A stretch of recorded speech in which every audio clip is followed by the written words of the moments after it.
Mecca is not a place that has any particular beautiful beaches or oceans or any particular greenery. And most people who have seen Medina and Mecca, in terms of just the nature of it, would say Medina is far more beautiful than Mecca. But it was still home to the Prophet ﷺ.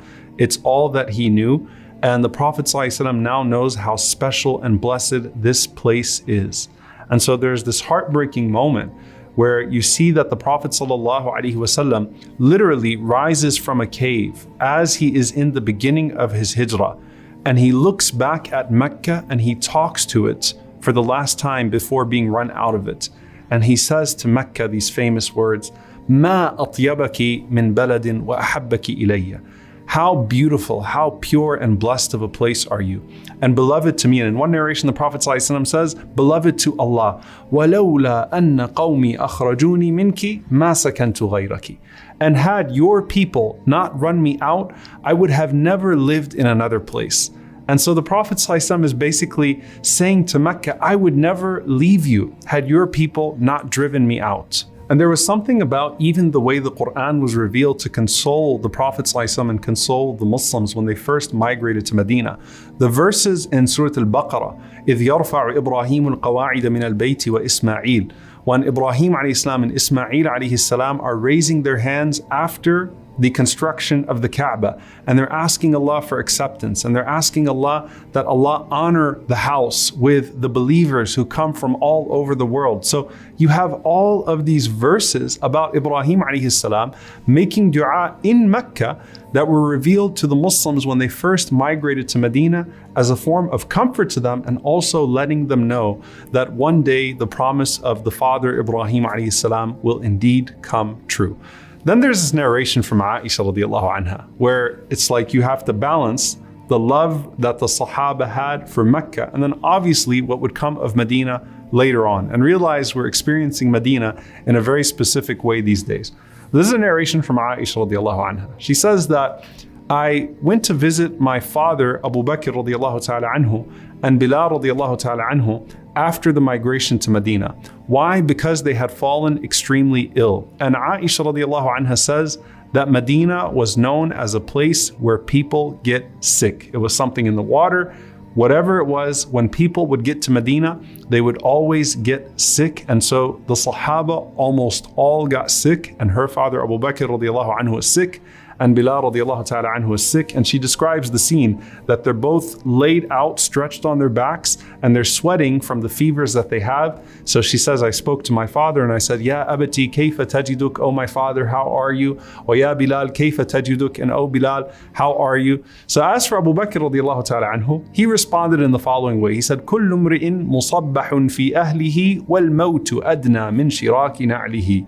He said, a man wakes up every morning amongst his family, and death is closer to him than his shoelaces. Basically to say, what's after Medina except for death? After this hijrah, after this migration, I doubt we're even going to make it in this place. So surely we're going to die because of this illness.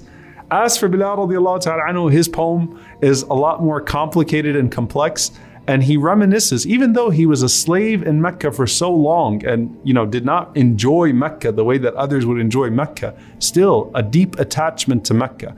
As for Bilal, he gets up, and Aisha radiallahu anha said he would rise to his elbows. So imagine him stretched out on his back, and he comes to his elbows. He can't even sit upright all the way.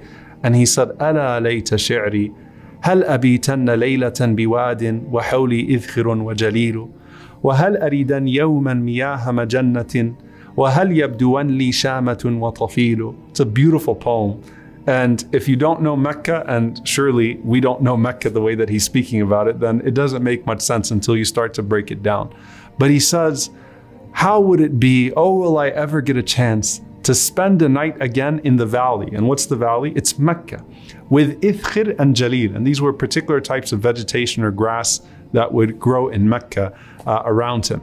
And he said, and I wonder if one day I'll get to drink once again from the water of Majannah. And I wonder if one day I'll see the mountains of Shama and Tafil. And these are two particular mountains that are on the outskirts of Mecca, which you can actually see today. They're very beautiful. and they're unique in the surface. And people used to go and they used to take their animals there. So Bilal radiallahu anhu is imagining sitting on the outskirts of Mecca on Shama and Tafil, watching the people let their animals graze and enjoying that place. So Bilal radiallahu ta'ala anhu is missing Mecca to the point that he's starting to talk about the specifics. And in one narration, he then starts to curse Utbah and Shayba and Umayyah and these people that ran us out of Mecca to this place of Medina that at that point they could not stand. So Aisha radiallahu anha says, I went back to the Prophet sallallahu alaihi wasallam and I said, Ya Rasulullah, I don't think your two companions like this place very much. So Rasulullah sallallahu alaihi wasallam said, why? What happened? She said, I went to them and this is what they're saying. This is the poetry that they are chanting out of their longing for Mecca and the hardships of Medina. So then she says, Rasulullah sallallahu alaihi wasallam raised his hands. And what I'm about to share with you of the Prophet sallallahu alaihi wasallam raising his hands, those of you that love Medina, may Allah make us all amongst those that love al-Medina, trace it back to this particular dua where the Prophet ﷺ raises his hands and he says, Allahumma habbib ilayna al-Madina ka hubbina Makkah aw ashad. Oh Allah, make Medina beloved to us as much as we love Mecca or more. وَصَحِّحْهَا وَبَارِكْ لَنَا فِي صَاعِهَا وَمُدِّهَا, and rectify it and bless us with its sa'a and with its mud. These are two measurements. The mud is when you carry 2 handfuls of something, and the sa'a is basically like a liter. It's 4 times the mud. So bless us with its weights, bless us with its fruits, its measurements, everything that comes from it. وَانْقُلْ حُمَّاهَا فَاجْعَلْهَا بِالْجُحْفَةِ, and take away this fever from us and all this illness that we are struck with. So from that day onwards, when the Prophet ﷺ makes that dua for us to love Medina, know that we are still benefiting from that particular dua. And that's why if you've been to Umrah or Hajj, may Allah subhanahu wa ta'ala write it down for us, Allahumma ameen, you might feel a connection that's deep to Medina, one that you might not even feel when you go to Mecca. And the Prophet ﷺ brings the prayer of Ibrahim alayhi salam together with his. He says, Inna Ibrahima harrama Makkah wa da'a li ahliha. He said that Ibrahim alayhi salam sanctified Mecca and he prayed for its people. Wa inni harramtu al-Madinata kama harrama Ibrahimu Makkah wa inni da'awtu fi sa'iha wa muddiha bimithlay ma da'a bihi Ibrahim alayhi salam li Makkah. So the Prophet ﷺ said Ibrahim alayhi salam prayed for Mecca and they still experienced the blessings of that to his day until now. And he said, and I have sanctified Medina and I have prayed for it to be twice as much as what Ibrahim alayhi salam prayed for the people of Mecca. In another narration from Anas radiallahu ta'ala anhu, the Prophet sallallahu alayhi wasallam said, Allahumma ja'al bil madinati dha'fay ma ja'alta bi Makkata min al barakah. Oh Allah, place in Medina twice as much of the barakah, of the blessings that you have placed in Mecca. And so the Prophet ﷺ prayed for us to love Medina the way we love Mecca and more. He prayed for Medina to be as blessed as Mecca and more in every single little detail. And so what that meant was, of course, just like Dajjal can't enter Mecca, for example, he cannot enter into Medina and it becomes a haram, it becomes a sanctified place.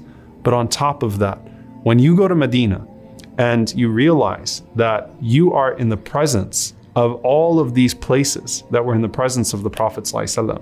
Al-Qadi Iyad rahimahullah ta'ala, he said in Ash-Shifa, know that there is not a tree in Al-Madinah except that the Prophet ﷺ either touched it or prayed under it or received revelation under its shade. And that's why Abdullah ibn Umar radiallahu ta'ala anhuma, when he would walk in Medina, he would say, it might be that my footstep will fall in the footstep of the Prophet ﷺ.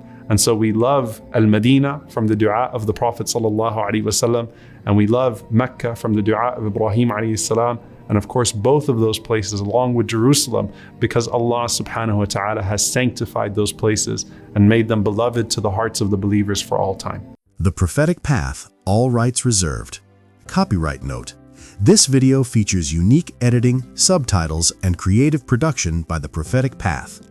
While the original audio belongs to the respective speakers, the final edited version is our intellectual property. Reuse warning. Unauthorized re-uploading, downloading, or redistributing this video on any platform, YouTube, Facebook, etc., is strictly prohibited and may lead to a copyright strike. We encourage you to share the original video link to spread the message of Islam. Final message. Our content is designed for dawah and education under fair use guidelines. Let us respect the effort of creators and the wisdom of our scholars. If you enjoyed this reminder, please subscribe and share the original link. Re-uploading our edited content is not permitted.